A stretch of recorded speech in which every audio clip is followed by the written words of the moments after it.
des Remparts, c'est repris par Val-d'Or. Robida sur l'aile droite installe le jeu de puissance dans le territoire des Remparts. Belle passe transversale. Le tir de Louis Robin et c'est le but.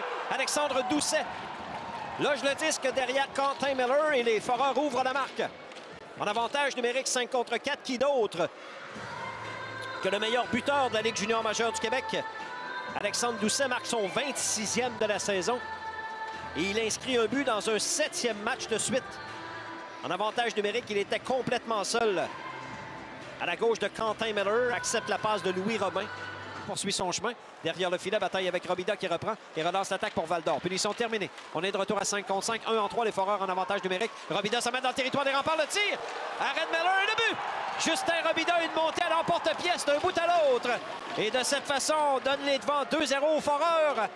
Justin Robida a récupéré le disque derrière son filet et s'est amené seul devant le gardien Miller qui l'a battu à sa gauche. Il a peut-être partiellement raté son tir, mais la rondelle a touché le poteau et ensuite a dévié dans le dos de Quentin Miller pour glisser derrière la ligne rouge des buts. La punition venait de prendre fin. Les Foreurs prennent les devants 2-0 au centre Vidéotron.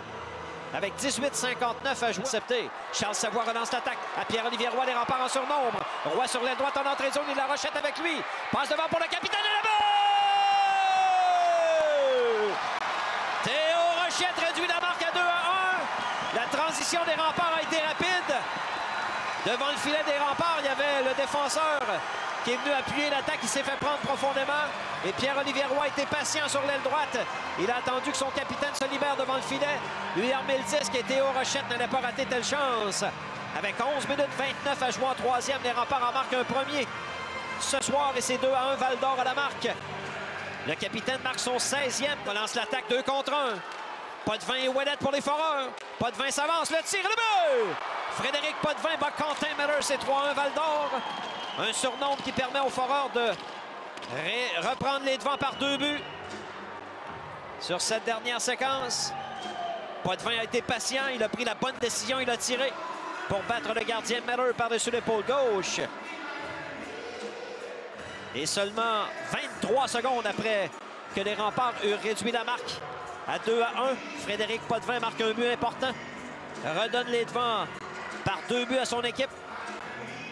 5-0 en 5, les Remparts en avantage numérique. 3 minutes 20 à faire en troisième. 3-1 les Foreurs, le tir de Truchon. Arrêt du gardien. Au retour, quel arrêt de Fernandez au départ de Malatesta. Et par la suite, Fernandez place sa grosse mitaine sur le 10 pour stopper l'action. Il y a attroupement devant le filet. Charles Savoie voulait récupérer la rondelle libre. Il a été frappé. Fernandez a fait l'arrêt et la rondelle est restée tout près de lui derrière. Mais elle est demeurée dans le demi-cercle bleu.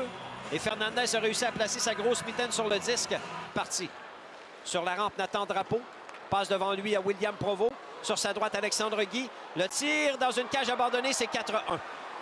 Avec 3-0-7 à jouer. Vraisemblablement, la séquence de victoire des Remparts va s'arrêter à 14 à domicile. But marqué dans un filet désert par Alexandre Guy. Porte la marque 4-1 Val-d'Or.